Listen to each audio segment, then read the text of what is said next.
kita mandi ke kali. Nah, kali itu jarang dijamah sama warga. Ternyata pas mandi kita tuh ada yang aneh.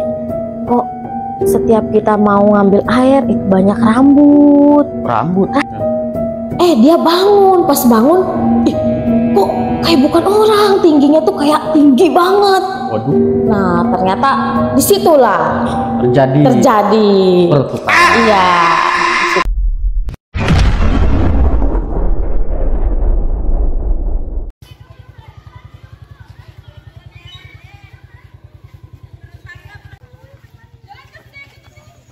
Kisah ini disampaikan langsung oleh seorang perempuan di saat acara persami masuk ke alam gaib selama 1 bulan lebih.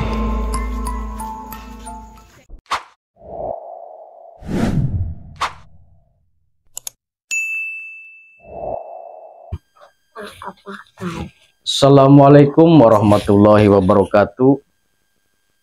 Berjumpa lagi dengan AA Pakar. Malam ini saya akan menyajikan Jembat, Jejak Keramat. Alhamdulillah saya kedatangan narasumber. Oke, kita akan sapa-sapa dulu dengan narsum kita. Selamat malam, Ibu Nur. Malam. Aktivitas apa yang sekarang dikerjakan? Biasa jadi ibu rumah tangga selayaknya. IRT ya? Iya. Ya, Ibu Nur ini mau menceritakan tentang masuk ke alam jin. Waktu dulu ya, waktu zaman sekolah. Oke, jangan lama-lama, kita langsung menyaksikan kisah Ibu Nur. Jangan kemana-mana, bersama Jembat, Jejak Keramat. Minum dulu kopinya. Mantap. Pada Ibu Nur Hasanah, ya, panggilan sehari-harinya itu Ibu Laundry atau Ibu Neng. Ibu Neng. Ya, silahkan sapa-sapa buat para subscribernya. Ya, Assalamualaikum warahmatullahi wabarakatuh. Waalaikumsalam warahmatullahi wabarakatuh. Ya, semoga cerita ini bisa mengingat kembali momen-momen ini, momen-momen masa-masa sekolah buat teman-teman sekolah saya dan guru-guru saya juga. Itu maaf, itu Ibu Neng, itu kira-kira tahun berapa masih apa? Itu tahun 2010 atau 2009 lah. Berarti udah lama ya, sekitar 14 tahun yang lalu. Itu masa sekolah? Ya, itu masa sekolah. Antara kelas 1 dan kelas 2 saya lupa-lupa ingat kelasnya. Kelas berapa.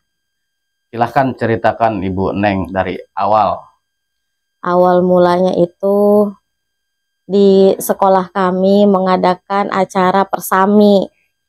Persami? Ya, jadi kita tuh camping di daerah Warung Gunung. Untuk lokasinya saya tidak tahu, tidak ingat, tapi yang saya tahu itu daerah Warung Gunung. Masih lokasi Serang, Banten ya? Ya, masih. Terus ini tuh apa? Waktu berangkat itu kita sekitar 1 mobil truk lah, pakai mobil truk dulu ya. Cewek cowok campur lah. Itu kondisi hujan pada saat itu. Hujan, kita juga di mobil kehujanan, basah lah. Nyampe ke tempat camping itu basah. Terus lapangan yang mau kita gunakan juga basah. Kita sampai mau mendirikan tenda juga kita nggak bisa tidur di tenda, soalnya basah, nggak bisa lapangannya. Ya, tempatnya itu. Terus ya kita nebeng lah di rumah-rumah warga untuk menghangatkan tubuh. untuk ganti baju dan lain-lainnya. Ya. Terus itu hari pertama ya, itu hari Jumat kayaknya. Awal Jumat ya. Awal camping. Awal camping itu hari Jumat kita berangkat itu. Dan itu Jumat malam Sabtu ya. Rencana kita kan perjumsami ya, Jumat Sabtu Minggu kan. Tapi berhubung ada tragedi, nah kita dipulangkan lah, pulang semua, pulang paksa intinya. Tragedi. Ya. Jadi dulu itu pas malam itu kondisi sudah tidak hujan, dan untuk menghangatkan tubuh si pembina ini ada inisiatif untuk bikin api unggun. Bikin api unggun, kita biasa bikin api unggun. Ya. Biasa tuh ngobrol-ngobrol biasa. Nah, di acara api unggun itulah terjadi tragedi. Malam pertama, malam Sabtu itu. Dan itu kita tuh tidak sadar bahwa dari siang mungkin entah itu kecerobohan kita, namanya masih anak-anak, atau emang tempatnya angker. Nah, soalnya waktu kita mandi sorenya itu, sebelum kita mendirikan segala-gala kan kita mandi dulu ya, itu habis kehujanan sore itu. Kita mandi ke kali. Nah, kali itu jarang dijamah sama warga ternyata. Jalannya aja itu udah batu-batu, udah kecil, jalannya kecil. Itu rekomendasi dari siapa? Pembina pada saat itu. Terus kita mandi, pas lagi mandi semuanya, bukan mandi sih, bersih-bersih lah intinya ya. Pas mandi kita tuh ada yang aneh. Kok setiap kita mau ngambil air itu banyak rambut. Jadi tadinya mah ya wajar lah, mungkin yang di depan kita rontok rambutnya atau apa. Tapi pas lama-kelamaan kok kayak segenggam kayak gini rambut semua. Itu ngelihat semua? Iya, terus udah ini udah nggak beres, udah naik semuanya katanya. Udah tuh kita naik semuanya. Nah itu udah tuh, terus separohnya itu ke rumah warga kan. Orang belum selesai itu pada saat itu. Itu sore hari? Sore hari. Itu mau maghrib posisinya.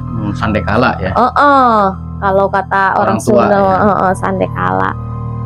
Tambah kan kita itu tamu kan di situ. Ya. Nah, terus tuh udah itu. Nah, mungkin dari situ penyebabnya, atau emang ya kita tidak tahu, namanya makhluk seperti itu kan tidak ini ya, tidak terlihat ya. Ya. Nah, saat pokoknya nih ya, cerita tuh berjalan biasa kita tuh ya biasalah beres-beres ya. Aktivitas seperti biasa. Terus pas api unggun itu mulai terjadi, ada satu orang yang pertama kesurupan. Dikira kita itu acting, soalnya kan namanya juga ini pasti ada drama-dramanya kan. Namanya camping, tapi kok satu orang, 2 orang, 3 orang lah, makin banyak yang kerasukan. Iya, yang kesurupan itu. Terus kita tuh kewalahan, minta tolong warga. Tadinya 4 orang, 5 orang, 6 orang, 7 orang, 1 rumah, 2 rumah, 3 rumah, sampai 1 kampung ngebantu kita. Jadi hampir 90% apa 80% dari murid kita tuh kerasukan semua. Di situ situasi kalutnya karena tengah malam. Terus namanya juga kita tamu di tempat orang, ya istilahnya Cikusal Warung Gunung kan jauh ya, bukan pribumi. Terus pokoknya itu kacau, suasana udah kacau. Ada yang lari-lari, ada yang manjat tembok, nggak masuk akal itu posisinya. Soalnya masa iya cowok badannya gemuk dia manjat tembok? Kita mau percaya kayak gitu? Badannya gemuk ya? Nggak percaya. Emang kenyataannya seperti itu. Terus posisi itu kalut luar biasa, sampai yang sadar itu ngaji semuanya, menenangkan, membantu yang kesurupan, yang jatuh pingsan di sana sini. Nah kebetulan alhamdulillah saya pada saat itu tidak kena.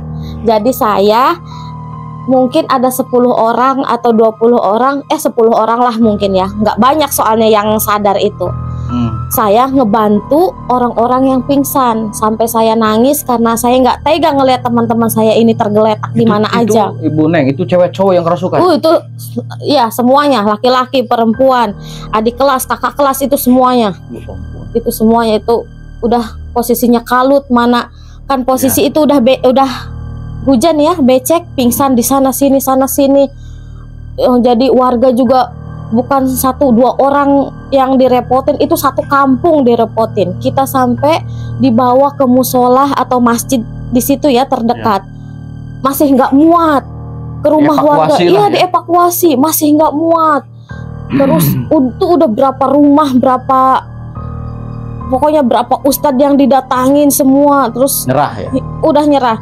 Jadi kita sampai nelpon orang tuanya ini ya, gimana gitu, minta solusi atau minta pendapatnya ini, soalnya posisinya ini malam. Kita itu dari malam sampai subuh nggak ada yang tidur. Soalnya gimana kita mau tidur? Kalau kita tidur nanti teman kita yang satunya tiba-tiba lari, dia kerasukan kemana, kita nggak tahu. Jadi itu kayaknya saya tuh setiap detik, setiap menit itu ngelihat jam terus. Ya Allah, semoga cepet pagi, soalnya itu Ibu Neng itu nggak tidur semalam? Nggak tidur. Saya ngaji di pinggir teman saya yang kerasukan itu sambil nangisnya, ya Allah kok kayak gini di tempat orang, baru pertama kali kayak gini ya. Terus posisi itu kan nelpon mobil tengah malam nggak bisa kan, soalnya itu mungkin ada jam 12 atau jam 1 malam lah itu. Emang itu posisi campingnya di hutan apa di mana? Enggak. Jadi posisi campingnya itu sawah, terus jalannya itu bagus. Jadi ada sungai kecil, bagus. Enggak di tengah hutan. Tapi emang itu pojok. Soalnya ini nih, ini rumah, ini sawah. Udah kesononya sawah semua. Terus di pinggirnya, di belakangnya itu kali. Jadi kali di ujung gede. Kampung, ya di ujung kampung. Sono naik itu ada pesantren kalau nggak salah di atas itu. Nah setelah itu pagi harinya itu bagaimana itu Ibu Neng? Nah itu kita kan nggak tidur ya sampai subuh itu nggak tidur. Terus itu ya posisi agak damai itu jam 3 mungkin. Jam 3 mau jam 3 mau ke jam 4 lah itu. Udah agak mulai tenang, paling 1-2 orang. Masih kerasukan? Masih, semuanya itu full dari malam sampai subuh kerasukan itu. Sampai dibawa ke sekolahan juga masih nggak sadar posisinya. Terus kan itu ya, bukannya sesepuh di sana mengusir kan, cuma mengusulkan lebih baik ini diberhentikan dan dipulangkan. Jadi kita tuh yang sadar kita tuh ya mencoba membereskan barang-barang yang ada, nyabut tenda segala semua beresin, soalnya mobilnya bilangnya kan pagi datangnya.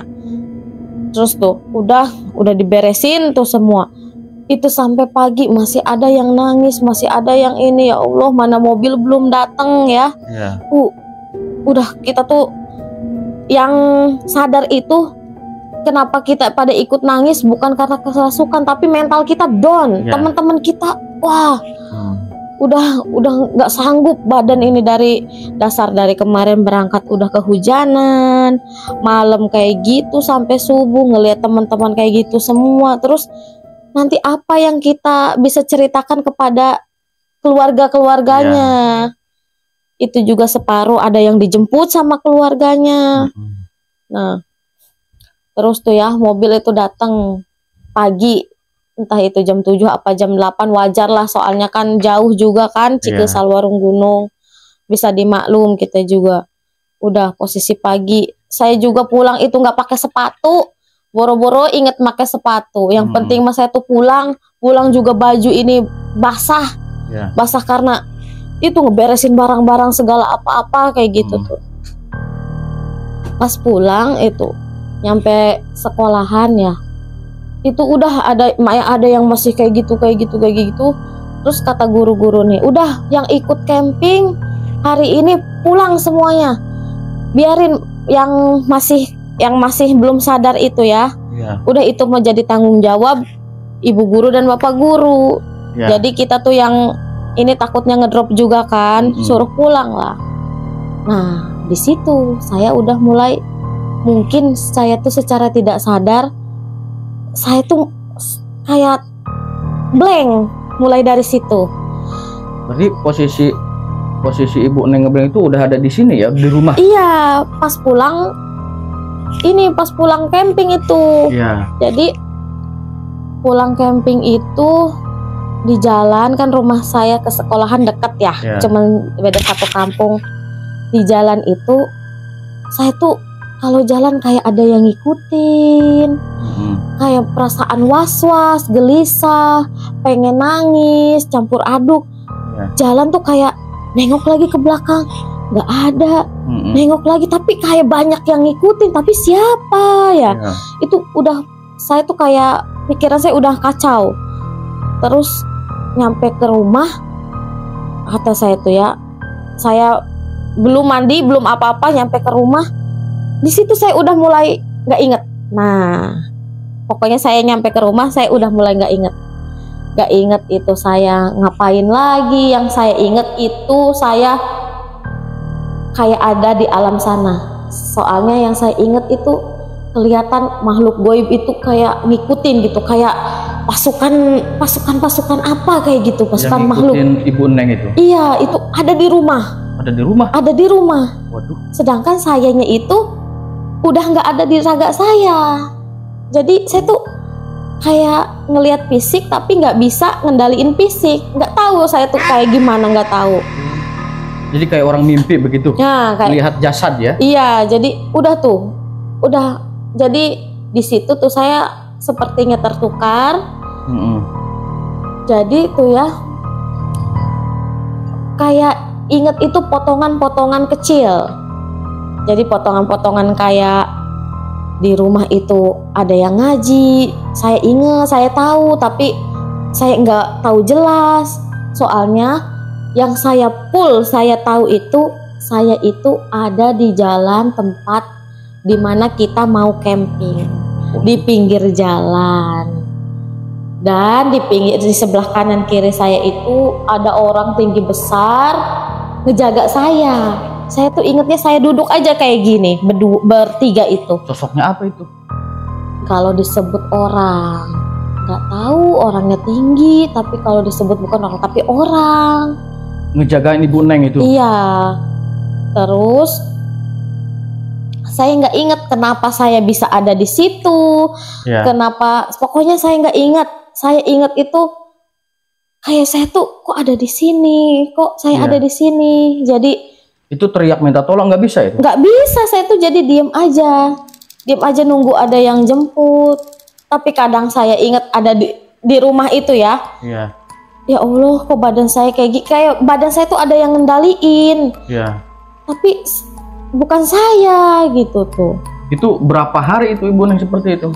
Saya ingetnya yang saya rasakan itu cuma 2 hari. Tapi ternyata setelah sadar, ternyata saya itu ketukar sebulan lebih lah. Saya hampir disangka orang-orang tuh gila. Jadi kalau di alam nyata itu hampir 1 bulan lebih ya? Iya, kalau di alam gaib itu cuma 2 malam lah. 2 malam? 2 malam aja. Saya ngeliat kakak saya ke situ bawa ayam, ngejemput. Bukan ngejemput, kakak saya tuh ke situ naruh ayam terus balik lagi, tapi saya nggak dibawa pulang. Saya manggil-manggil, saya berdiri manggil-manggil, tapi si yang 2 ini ikut berdiri juga ngejagain saya. Itu naruh ayamnya di mana? Kayak ditaruh. Lokasinya gitu, masih ingat itu? Masih ingat. Jadi tempatnya itu ada di pinggir jalan. Di situ itu ada kayak apa ya, semen kayak gitu, bukan apa ya, kayak tempat duduk kayak gitu lah, semen ya, pilar. Di situ di belakangnya pohon asem atau pohon apa ya, itu gede 2. Dan di belakangnya itu makam itu makam keramat, kesononya makam, katanya mah itu kesononya mah Gantarawang.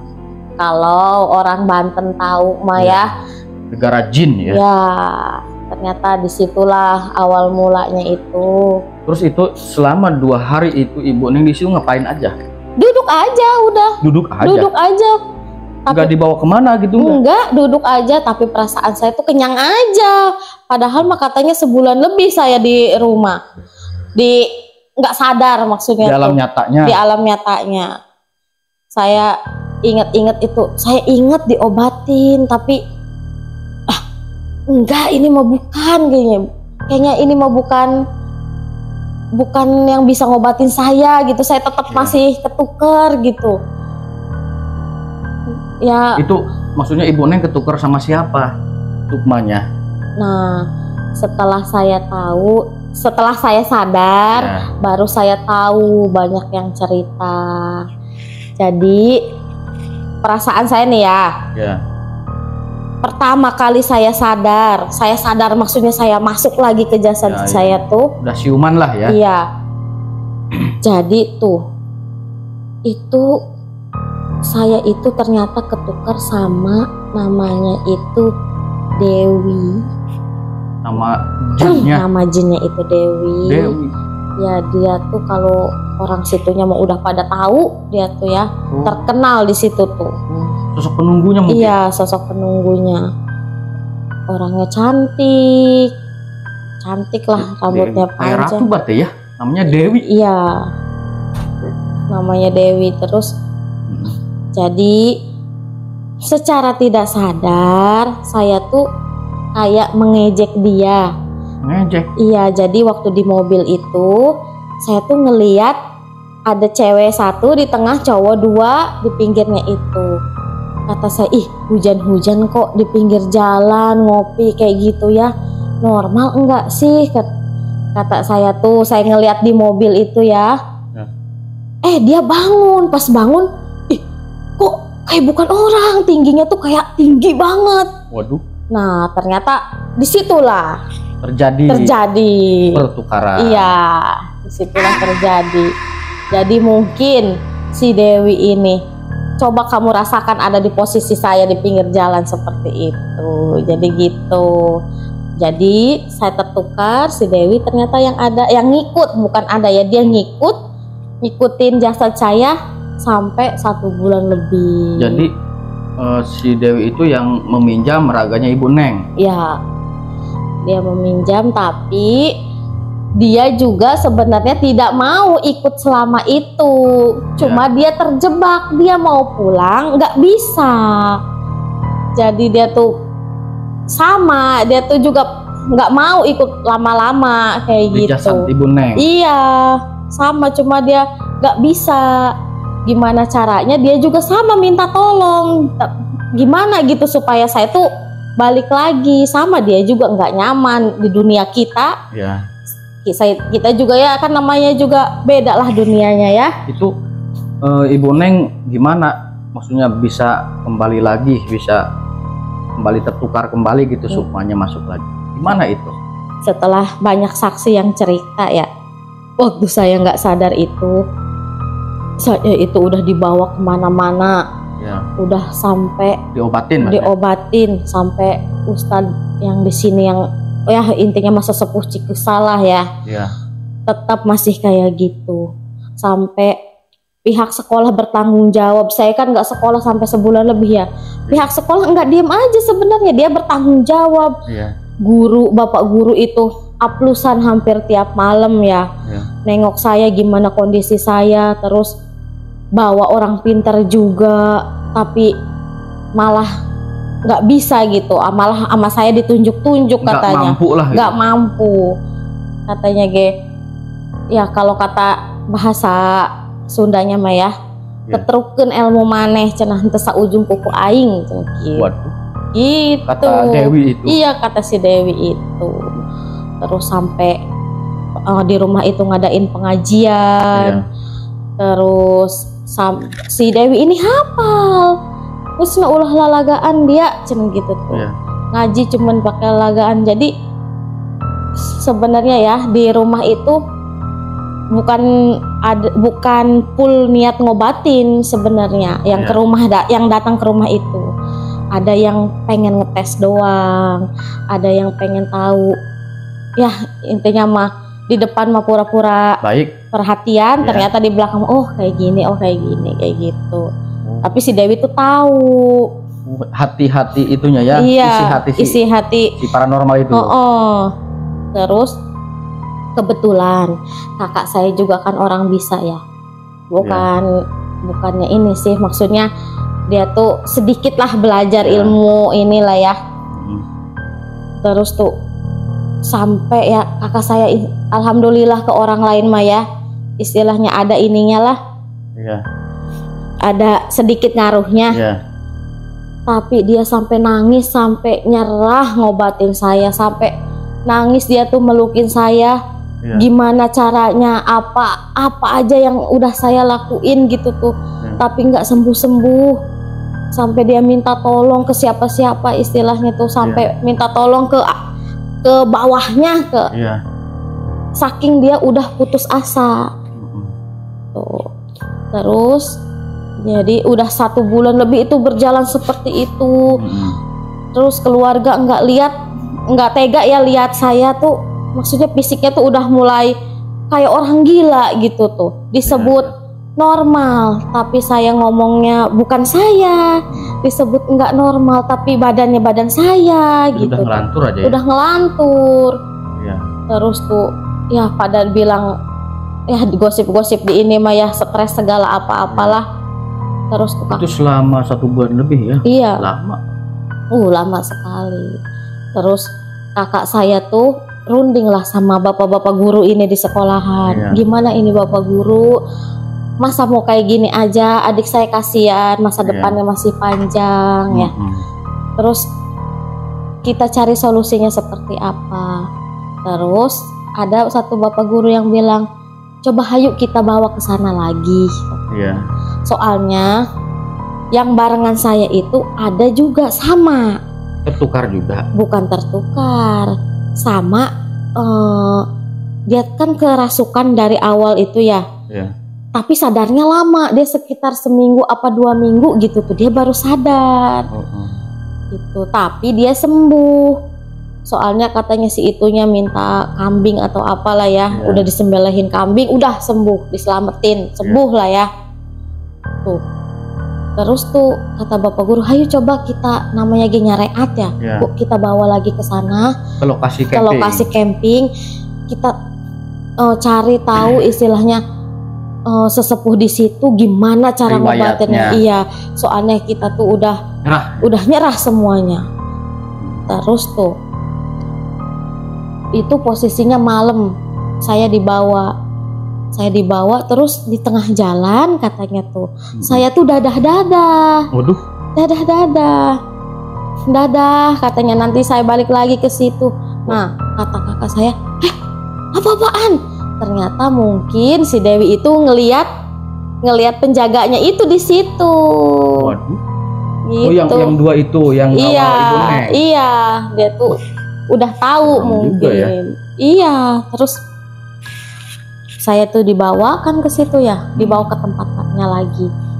Dibawa tuh di Ibu Haji siapa, pokoknya di rumah Ibu Haji di situ tuh ya. Saya biasa ditidurin. Terus tuh saya tuh kayak nggak diobatin, biasa aja dielus-elus. Ternyata si Ibu Haji tuh udah tahu tanpa gak ada yang ngasih tahu. Astagfirullahalazim, kata si Ibu Haji itu ya. Dewi nganaonan maneh katanya. Enggak sina ulah mamiluan kanu si budak ieu geus balik katanya. Jadi gitu. Nah, kita tuh penasaran semuanya. Jadi disitulah kebongkar si Dewi itu. Kok Ibu Haji tahu kalau namanya Dewi? Atuh di sini mah udah pada tahu. Terus tuh di situ kan banyak kan ya, banyak bapak-bapak, ibu-ibu semua. Oh si Dewi, astagfirullahaladzim Dewi. Masyarakat iya. Wah. Pada tahu ternyata. Nah kita tuh yang di Cikesal tuh kaget lah. Emang iya si Neng ini bilang kalau katanya dia tuh si Dewi katanya. Disitulah tuh si Dewi itu terbongkar. Iya. Identitasnya. Ternyata dia itu awal mulanya nggak tahu ya. kenapa dia bisa sejail itu. Ya. Jadi dulu itu katanya dia gadis tercantik lah di situ. Bunga desa lah. Bunga desa. Terus dia meninggal nggak wajar. Iya. Dia nabrakin diri di situ, di tempat yang kata saya ada pilarnya itu, Iya. di depan situ. Kejadiannya itu bukan setahun 2 tahun, ternyata udah puluhan atau ratusan tahun. Jadi Iya. itu waktu masih zaman nggak tahu zaman apa ya, zaman kerajaan kali ya. Iya. Zaman dulu lah ya. Iya, tapi dia tuh sering nampakin diri, sering Wujud nih. ngewujud juga, sering ke warga gitu. Warga. Iya, jadi sering inilah jahil ke warga. Oh. Jahil, tiba-tiba yang lewat itu dia naik. Alah. Iya, jadi Maksudnya naik motor? naik motor. Jadi tiba-tiba ada yang ngeberhentiin motor, dia naik, di tengah jalan hilang. Tapi dia kenalan kalau nama dia Dewi. Jadi rame lah di situ. Rame, jadi di situ. Namanya Dewi. Iya, ternyata warga mah udah tahu, si Dewi lagi, katanya si Dewi lagi. Gitu, tapi jahilnya gitu ke yang nggak tahu. Iya. Nah, setelah itu bagaimana itu proses Ibu Neng untuk sembuh? Nah, setelah di situ katanya, kata Ibu Haji itu ya, coba bawa ke pesantren apa gitu, saya nggak tahu ya. Iya. Bawa ke pesantren, di situ ada kiai katanya ya. Siapa tahu di situ dapat jodohnya ya, Iya. kita nggak tahu. Ibu Haji mah nggak bisa ngobatin katanya. Iya. Ini mah gimana caranya ya? Terus kita tuh nggak mau berlama-lama, mumpung masih sekitar Isya lah ya. Iya. Udahlah, karena jauh juga kan kita naik motor. Terus udah ayo kita bawa ke pesantren. Bawa tuh ke pesantren, banyak yang nyambut. Nah pas masuk pesantren, saya itu kumat lagi. Teriak-teriak nggak mau, pokoknya mah nggak mau. Mungkin tahu kali ya, Iya. bakal diketahuan gitu. Iya. Tuh nggak mau teriak-teriak. Terus saya tuh pada mencetin tangannya sampai sekarang tuh saya mah tangannya nggak ada sidik jarinya tuh hilang. Waduh. Tuh hilang 10 Hancur. semua. Hancur. Masya Allah. Dipencetinnya soalnya pakai lada Lada pedes. pedes, Ya Allah. pakai lada. Tuh jadi betus ya. Udah berdarah ini. Udah semuanya badan udah pada biru, banyak yang mencetin. Terus tuh ngamuk saya tuh, pas ngamuk udah tuh ya sama santrinya diiniin. Kakak saya tuh marah Iya. ngelihat adeknya. Diperlakukan seperti itu. Iya. Udah jangan. Terus, udah jangan, mana kiainya, udah. Kakak saya tuh marah sampai nangis kakak saya tuh di situ ya. Terus kiainya datang. Saya tuh enggak dikasih obat, enggak apa, cuma bilang, "Ih, atuh ieu mah cenah. Atuh ieu mah ubarna di kakana sorangan." Iya. Di kakaknya sendiri maksudnya? Iya. Maksudnya di kakak Ibu Neng obatnya? Iya. Terus katanya, "Ini apa sih? Kakak yang mana? Saya kakaknya," katanya. Iya. "Enggak, ini mah kakak di jauh," katanya. Udah katanya, semua keluarganya udah pada tahu, udah pada ngobatin katanya. Nyerah semua. Udah nyerah semuanya. Terus enggak ada satu lagi, pokoknya mah ini obatnya ada di kakaknya. Terus tuh ada tuh saudara saya yang bilang, "Ih," katanya, "kakaknya yang di Jakarta tahu nggak?" Terus itu, "Ih, kayaknya belum tahu," kata kakak saya yang pertama itu ya. Ya udah kita bawa pulang aja, soalnya kita ngelihat kondisi di sini nggak enak ya. Kasihan si Nengnya katanya, kata saudara saya tuh. Kasihan si Nengnya katanya, pada mencetin kayak gitu. Terus tuh udah dibawa pulang. Nyampe rumah nggak banyak omong lah kakak saya tuh ya, cuma Datang itu kakak yang dari Jakarta. ya nelpon lah. Pas nelpon ngasih tahu bahwa si Neng itu tersadar cenah sampai sebulan lebih katanya ya. Terus kakak saya yang di Jakarta juga aneh, kaget. Loh, sebulan lebih kok nggak ada yang ngabarin saya, katanya gitu. Jadi lupa aja ya sama kakak yang jauh itu. Lupa. Terus kakak saya juga yang di Jakarta biasanya ngabarin terus, ini mah lupa juga, kayak lost contact kayak gitu. Terus tuh langsung pulang itu, paginya ditelepon, siangnya iya langsung pulang. Langsung pulang. Pas langsung pulang tuh udah tuh ya biasa aja. Kumat lah. Pas kumat si sayangnya itu nggak sadar lagi ya. Iya. Itu apa sih, terus kakak saya tuh bilang, wah ini mah berat kayaknya, enggak kayak biasanya, bukan kayak kerasukan diobatin sembuh, enggak, ini mah kayaknya beda ini mah. Karena tertukar ya. Iya, tapi belum ada yang tahu bahwa saya tuh tertukar. Terus tuh dah tuh ya malamnya tawasulan di rumah, saya dimandiin, Ya. dimandiin kembang ya. Iya. Pokoknya mah dimandiin lah, kayaknya ini bukan saya gitu kata kakak saya tuh. Ya. Bukan, ini mah wujudnya doang katanya, jasadnya doang istilahnya mah. Iya. Isinya mah bukan, ini bukan adik saya. Aduh. Iya. Jadi terus saya tuh diajak sholat maghrib. Nah sholat biasa, pas sholat saya tuh diajak ngewirid ya. Iya. Tapi ngewiridnya itu kayak kita tuh terlepas dari jasad kita tuh, apa itu namanya, pokoknya pas saya tuh diajak ngewirid. Pas saya diajak ngewirid udah tuh kayak nggak sadar, kayak saya tuh melayang gitu.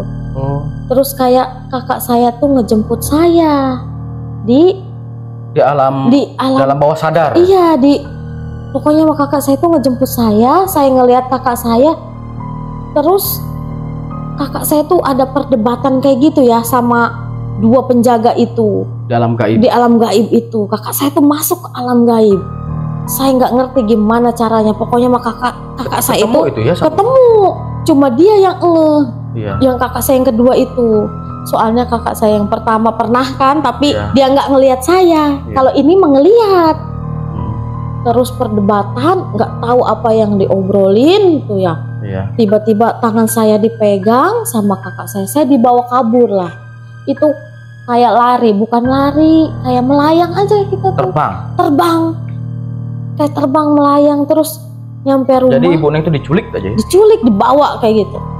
Terus yang dua itu yang pengawalnya gimana? Wah, dia ngejar, dia nggak terima, soalnya ya aturannya itu kan belum ditukar. Iya, aturannya itu barter kan. Iya. Si Dewi itu aturan dianterin kan. Iya. Ini mah enggak. Colong. Iya. Ini mah terus ini apa sih? Udah diambil. Iya. Terus saya tuh kayak di luar rumah itu kayak nggak bisa masuk. Saya tuh kayak linglung. Terus katanya, "Asup neng, ayo neng, asup neng," katanya. Iya. Pas itu saya masuk ke rumah, ternyata saya ngelihat jasad saya tuh lagi duduk, lagi ngewirid. Lihat. Terus saya masuk, alhamdulillah ya Allah, itu teriak bahagia ya. Soalnya saya tuh kayak ngerasain jasad saya kembali. Sadar di situ, ya Allah, alhamdulillah saya tuh bisa balik lagi. Iya. Terus tuh saya udah wiridan. Di luar itu pada nanyain kan, iya si Neng, soalnya kan beda dari raut muka katanya ya. Nggak kosong gitu ya. Iya. Terus alhamdulillah iya. Terus tuh udah tuh ya, si Dewinya itu nangis, pengen dibalikin. Kok istilahnya saya nggak bisa masuk lagi ke si Neng ini, tapi saya juga nggak dibalikin gitu. Jadi nggak mau dia terlantar kayak gitu. Jadi tuh malam itu ya pakai bercandaan dulu lah ya, bercandaan karena senang itu sih.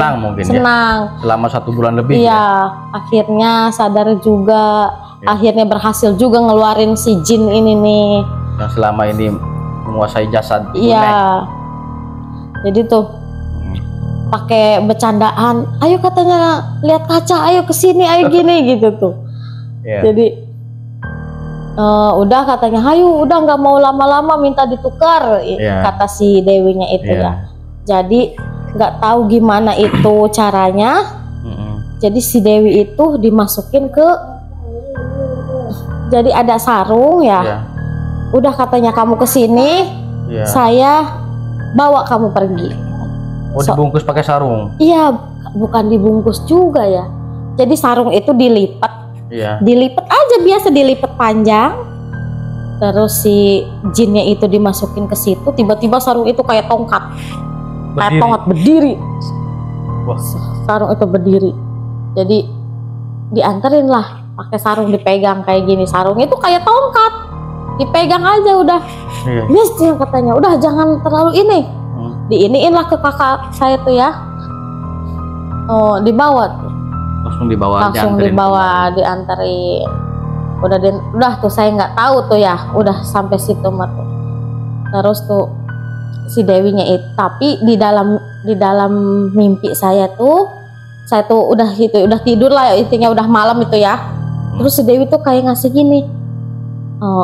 Intinya dia tuh pengen jalin silaturahmi sama saya. Jin itu apapun yang saya mau katanya bakal dia turutin.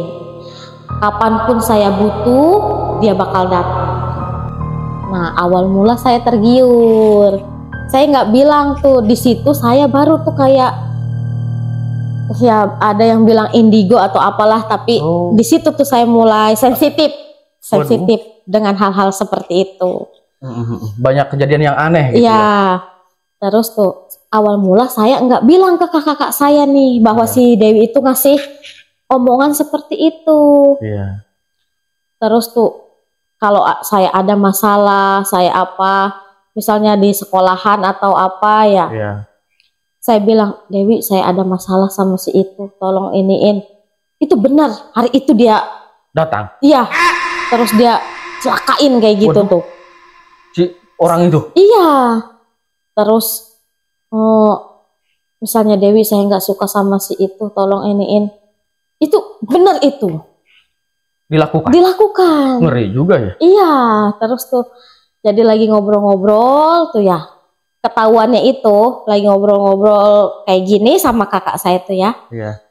Kata saya tuh bilang lah bahwa si Dewi pengen jalin silaturahmi.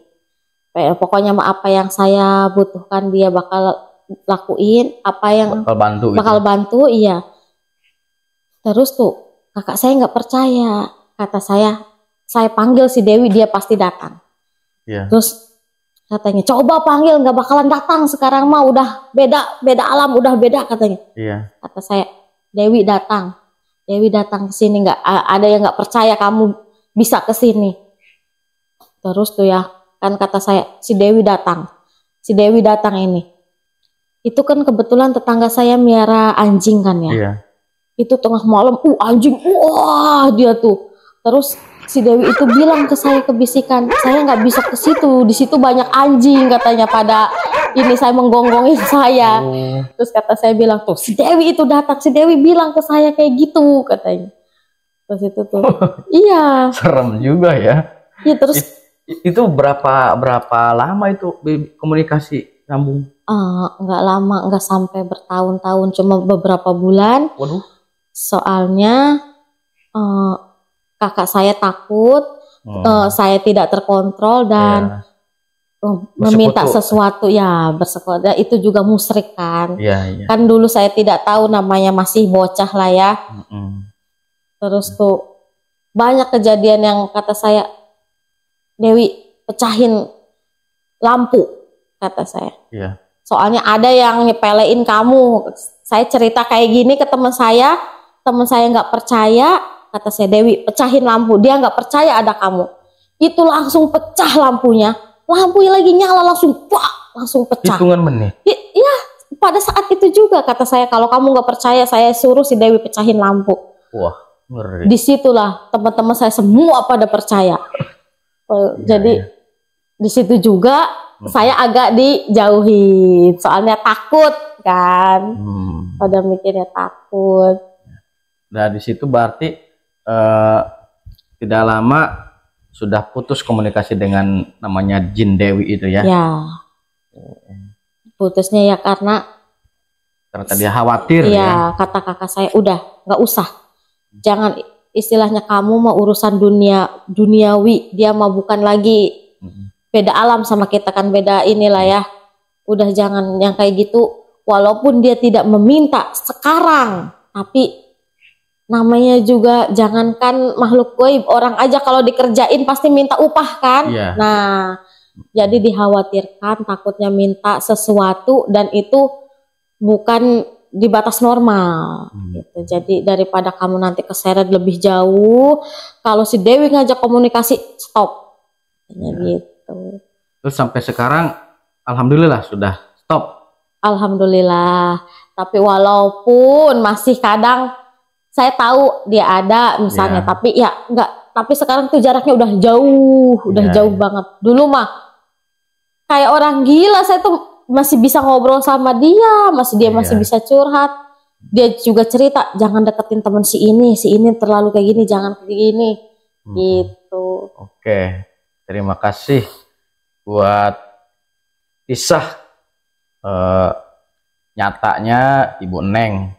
Banyak yang bisa kita petik ya dari kisahnya Ibu Neng ya. Alhamdulillah. Kisah yang sudah disampaikan sama Ibu Neng, di sini kita bisa mendapatkan pelajaran ya, bahwasanya kita ini manusia diciptakan oleh Allah sempurna, diberi akal dan nafsu untuk berpikir. Sedangkan setan atau jin diberikan nafsu. Jadi dari kisah misteri atau jemaat jejak keramat Ibu Neng, kita jangan sampai tertipu atau siasat tipu daya bangsa jin. Ya, walaupun dia katanya menjanjikan akan siap membantu jika kita membutuhkan, tapi di sini jangan sampai kita tertipu daya oleh siasat mereka. Sebaik-baiknya bangsa jin itu seburuk-buruknya manusia. Jadi kita minal jinnati wanas, antara jin dan manusia. Kita sudah berbeda.